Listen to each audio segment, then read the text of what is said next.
She goes around speaking to schools all across the state and colleges and universities, and she's got a lot of valuable information.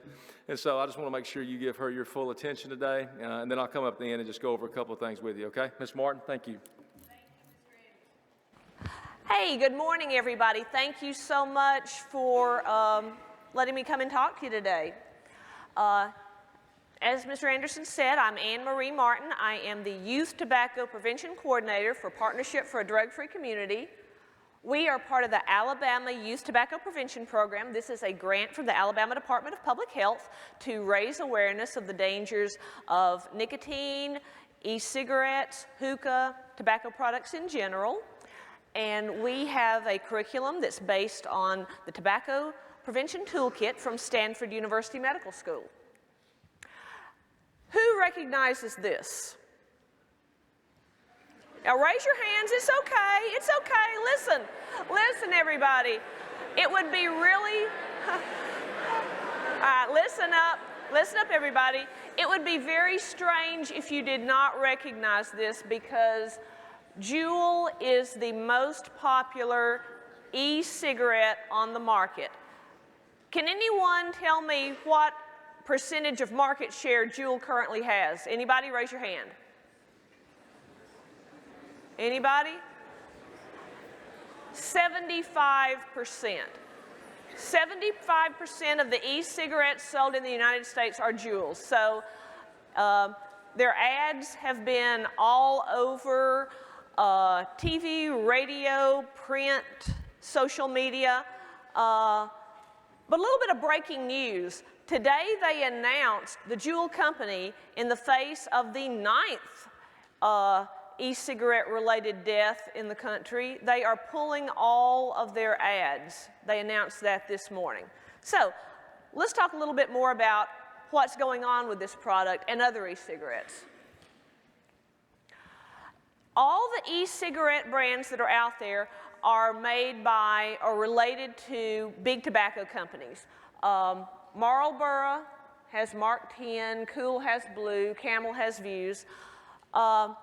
Juul started out as an independent company, but in December, the company that also makes Marlboro, the Altria Group, bought 35% of Juul. And the reason big tobacco companies are very interested in e-cigarettes, because we had been making a lot of inroads into convincing young people that traditional cigarettes, nicotine use was really bad for them. So use among teenagers was declining. So they came up with e-cigarettes, and the use of this tobacco product went through the roof. Big tobacco companies and healthcare providers know that 88% of adult smokers started before they were age 18. That's why both the big tobacco companies and health educators like me are focusing on all of you. And the reason why you are so important in all of this is because your brain is still developing. It's kind of like a big interstate highway system, and there's a lot of roads being built all the time. Because up until you're about 25 years old, your brain is still developing, and you've got a lot of traffic on it. So it's building all kinds of new roadways, so your body and all the systems in your body will be able to function well. Now, when drugs enter your brain, they hijack some of these highways. For instance, they release pleasure chemicals that overload your system. We're going to take a little look at exactly how that works. Let's see. Uh-oh. Okay, that is not running.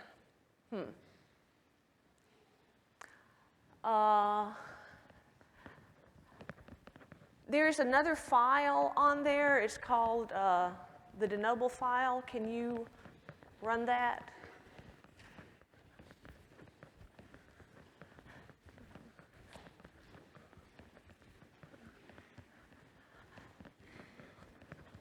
Yes, that's it. Okay, we have a little short cartoon here to illustrate, but we don't have sound.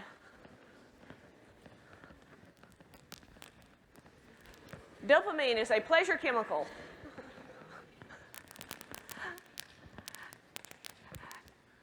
And dopamine, it makes you happy. Like if you're playing sports, if you playing football and you get a touchdown, or you're playing basketball and you hit a basket, releases pleasure chemicals.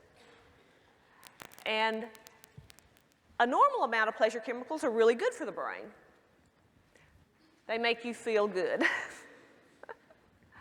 But now what nicotine and other addictive drugs do, they overload this system. And they cause the dopamine production to go into overdrive. Produces way, way, way too much, and your brain doesn't like it. It's overstimulating. It's like, you know, warm water might feel good on your hand, but scalding water is going to burn you.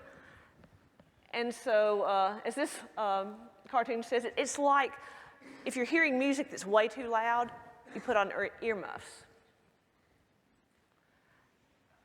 Is that? Okay. Well, anyway, what happens with the pleasure chemicals, it takes a very short time for your dopamine receptors to get overloaded. And then if you don't have that drug, nicotine, or any other addictive chemical in your body, you feel really bad because it's overloaded your pleasure chemical production system. It can only work properly when it has that drug. And if you stop using the drug, it can take as long as 10 years for your system to get back in line. So, nicotine isn't the only thing in e-cigarettes. Let's take a look at how they work. It comes with a battery, which heats up a coil that then heats up this absorbent material that contains nicotine, propylene glycol, vegetable glycerin, and various flavoring chemicals. And there's all different kinds of e-juices that go into the e-cigarette. It heats that up. And sometimes the batteries have been known to explode. People have died from using e-cigarettes that have exploded.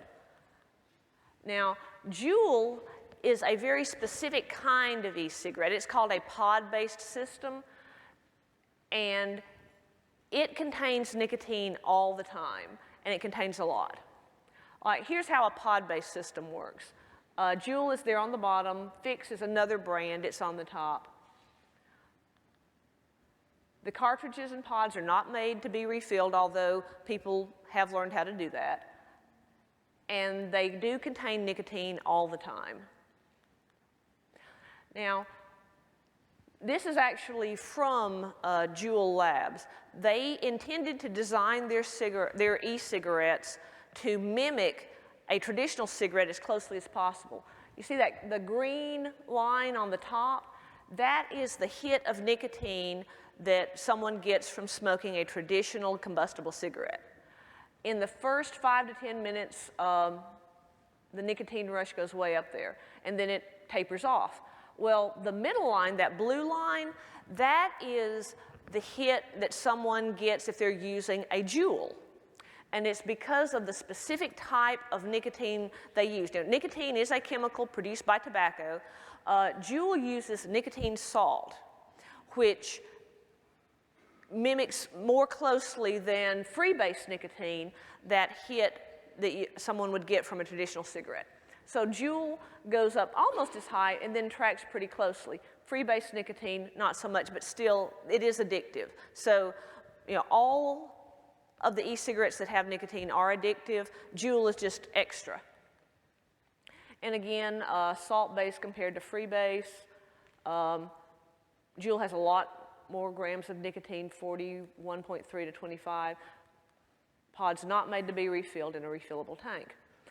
Another problem with Juul and other e-cigarettes are that there's no consistent labeling on the package. We don't know exactly how much nicotine's in any of these, but we do know it's a lot. 5% strength on a Juul pack, but you know, 5% strength of what? Well, 41.3 milligrams. So you can understand more what that really means. One pack of cigarettes contains 20 cigarettes. 20, and then a Juul pod, and because this is not clearly regulated so far by the federal government, we don't have an exact figure on how many cigarettes per Juul pod there are. We estimate between 1 and 2 packs. We know that each Juul pod would contain at least as much nicotine as 1 pack of cigarettes. This graph indicates it could be as many as 2 packs, but we know for sure it's at least as much nicotine as 1 pack.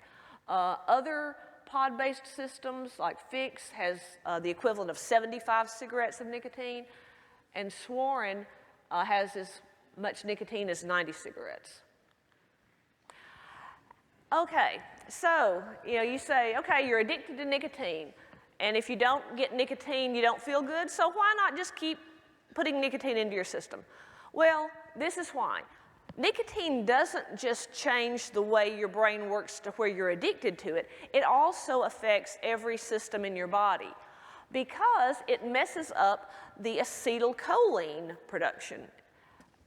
Nicotine mimics what happens with acetylcholine.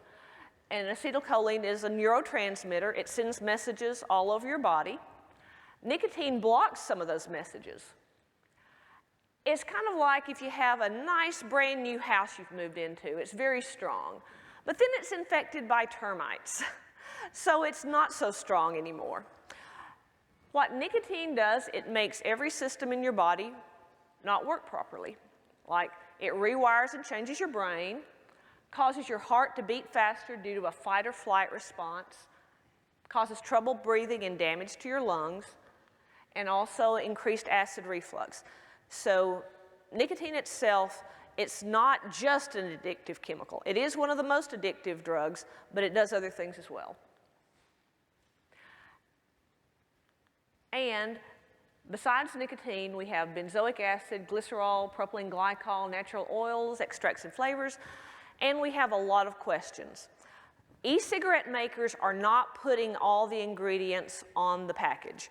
They're not required to yet, and so we don't know exactly what is in the e-cigarette liquid.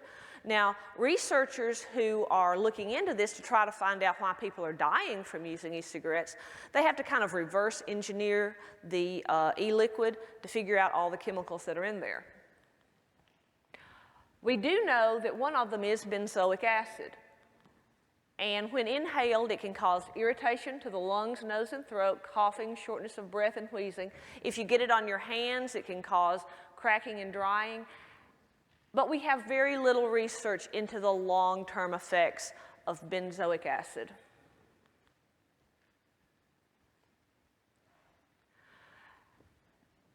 You've heard them called vape pens, and it's called vaping.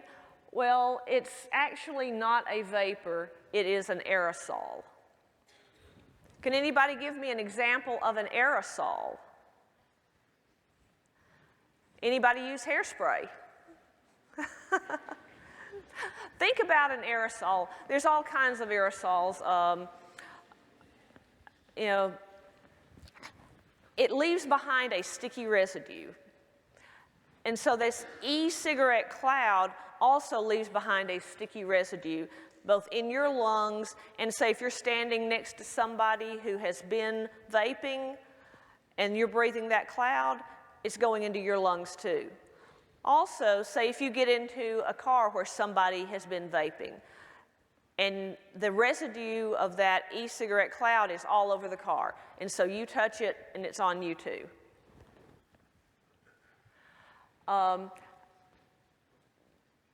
Vapor is really, it's an imprecise term. You think about it as water vapor. It's used for a lot of different terms. It's just not as precise as a gas like helium or aerosol, which is a mixture of liquid particles suspended in a gas. And suspended...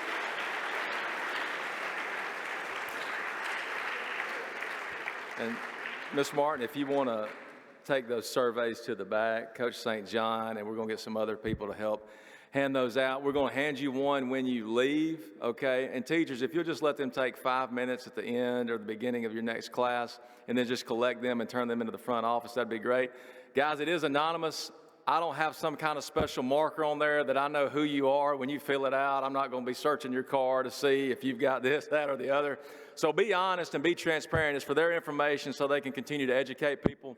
Hopefully you learned something today that you didn't know. You're a little bit more educated and you understand the dangers that this does bring. And you make wise decisions, because at the end of the day, we can't choose for you. You have to choose yourself, okay?